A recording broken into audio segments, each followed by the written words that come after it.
lecture series, and thanks to Caitlin and everyone at YAF here who worked so hard on putting this event together. I know that it wasn't easy. Really appreciate it. I want to thank the University of Florida, which also happens to have the best state university president in all of America. Fantastic.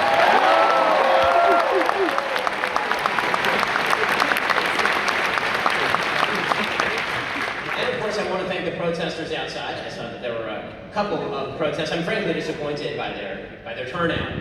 I was expecting a little bit more. But I understand why people might be uncomfortable turning out for those protests. After all, from what I saw, there were two protests. There was the so-called wet-ass party, which I appreciate, I do.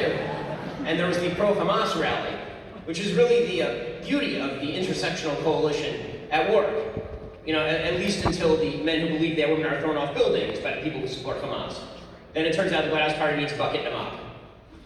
So, tonight's speech is about a topic I frankly did not think that I would have to talk about because it is so eminently obvious. Hamas is evil and those who support them hate Jews. This should be obvious to everyone on Earth. Unfortunately, it is not obvious. And it's particularly non-obvious on America's college campuses where the malaise of moral relativism has settled in. So tonight, I'm going to explain why Hamas is evil, what their goals are, why those who support them hate Jews. I'm going to go through a little bit about the state of Israel. I'm going to explain why you've been told so many lies over the course of time by the media, by some of your professors. And then we'll take your questions on anything under the sun. That's the fun part. And as always, when I take questions, those who disagree get to go to the front of the line.